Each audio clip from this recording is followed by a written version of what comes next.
Hello, it's Reverend Tony here. It's great to be with you again, though I must say I would much rather be in school seeing you face to face than sitting in my kitchen and recording this collective worship video. But all the same, it's great to be with you. I hope you've had a good Christmas and I hope you've had a good New Year. And now we're back in term time again. So we'll begin with our usual responses. God is love. All the time. All the time. God is love. Well, I wonder if you can work out what these three things here have in common. First of all, there is a scented candle that's alight. You can see the flame burning in it, and you might be able to see some of the smoke of the candle rising up. There we are, you can see a bit, oh, it's nearly gone out. But you can see the smoke rising up from this candle. Let's hope that it comes back. And then I've got here a bottle of perfume. Well, it's aftershave really, not perfume. If I squirt it, you can see the effect of the squirt, though you can't smell it. I, of course, can smell it. A lovely smell. And I've got here a bag of gold coins. I wonder if you can work out what these things might have in common. Well, I'm going to tell a story from the Bible now, and that might give you a clue, and hopefully you might be able to work out what it is they have in common. I've just got a whiff of that lovely smell. And this is a story that comes from the Lion Storyteller Bible. I'll read it to you. The sky was black. The night was clear. The stars were bright as diamonds. Perfect, said the star watcher, just as it should be. But just then, God nudged the brightest star and sent it floating like a kite right across the sky. Quick, called the star watcher to his friends. Come and see. There's a new star, and that means a new king, said the second star watcher. Somewhere a new king is about to be born. I'll tell you what, said the third star watcher. Let's follow the star and see. So the three star watchers climbed onto their camels and set off towards the star. When it zigged, they zigged. When it zagged, they zagged across deserts and mountains and rivers until they reached the land of the Jews. We have come a long way, said the first star watcher to King Herod. We have followed a remarkable star, added the second star watcher. So can you tell us where the baby is? Asked the third star watcher. The baby born King of the Jews. King of the Jews? King of the Jews? King Herod repeated, trying hard not to look upset. Let me speak with my advisors. And so King Herod called a meeting that was not very happy. King of the Jews? The king shouted. King of the Jews? I am the king of the Jews. Yes, your majesty, his advisors mumbled. But God has always promised that one day he would send us a special king. Perhaps he is the one the star watchers are looking for. Mumbled Herod. And where does God say this special king will be born? In Bethlehem, your majesty, the city of David. "Send for the Star Watchers," King Herod ordered. "I have decided what I shall do." "Gentlemen," said the king to the Star Watchers, "the child you seek is somewhere in Bethlehem. Go to him, find him, then come and tell me where he is so that I can visit him too." The king said this with a smile, but his heart was black, black as night, for he had already determined to kill the child, so no one would take his place as king. The Star Watchers didn't know that when they left, but they soon found out.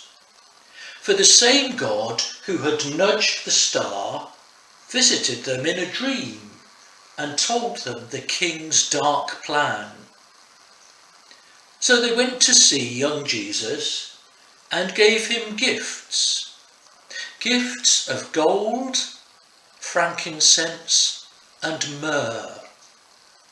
And then they went straight home with stars in their eyes and God in their hearts.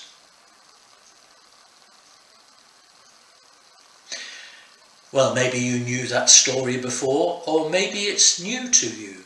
It's a wonderful story, and it's what Christians celebrate today on the 6th of January, the day known as the Feast of the Epiphany.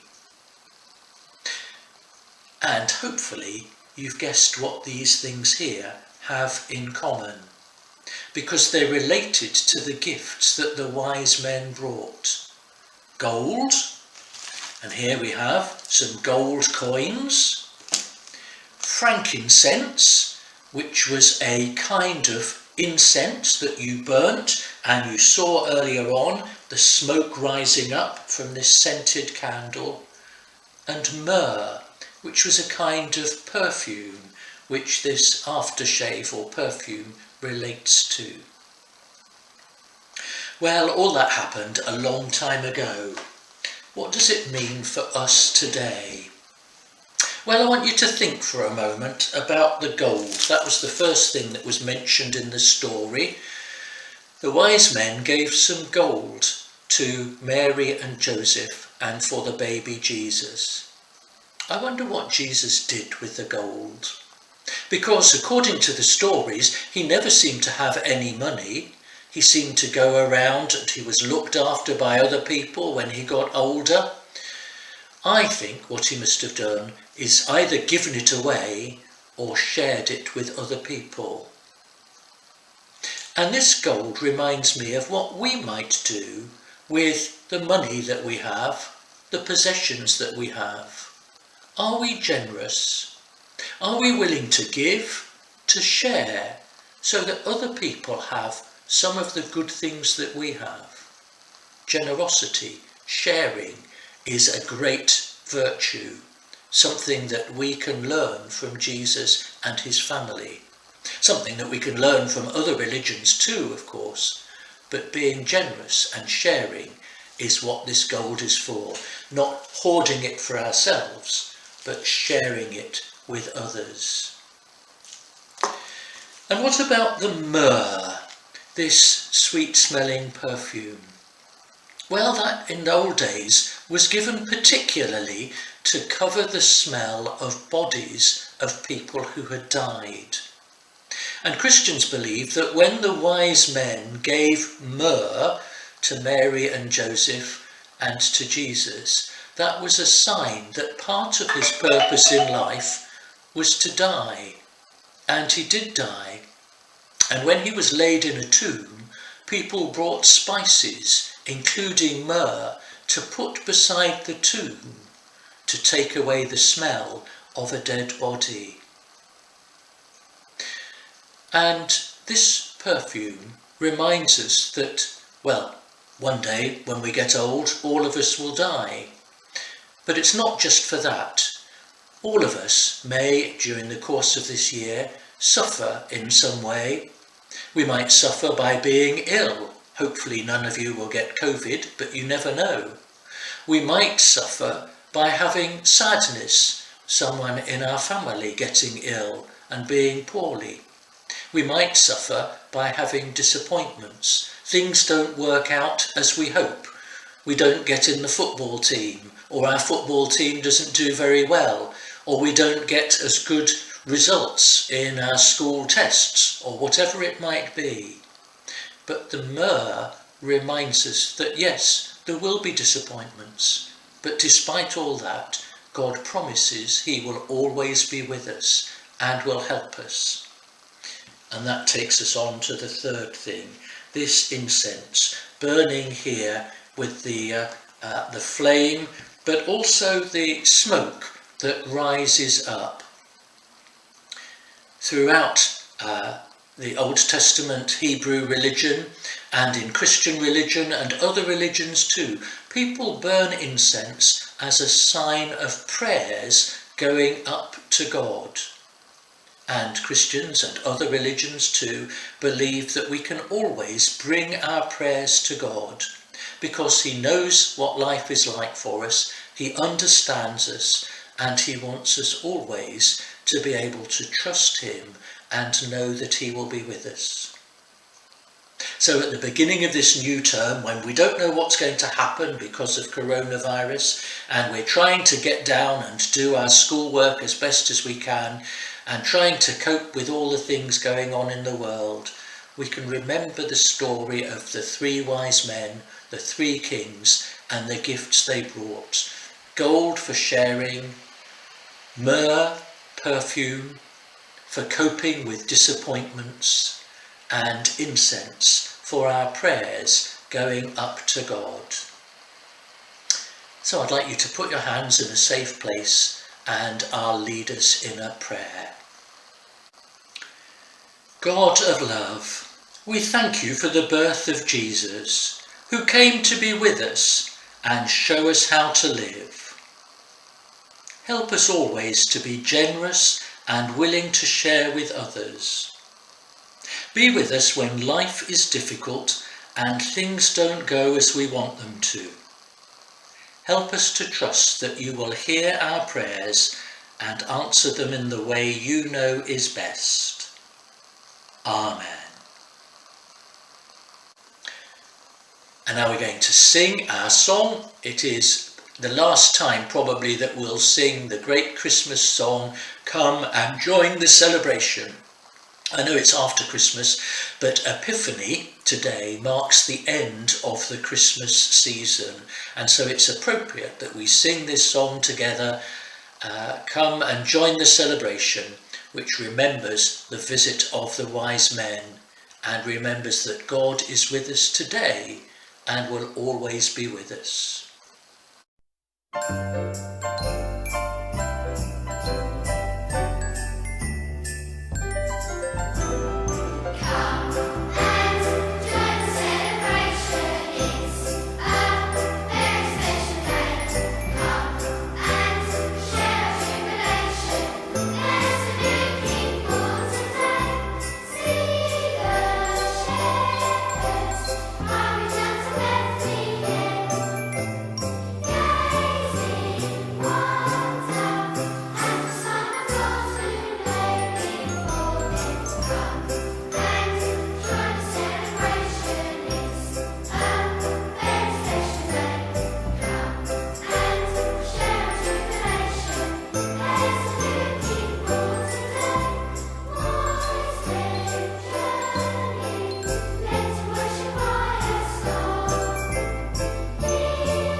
we have our closing responses.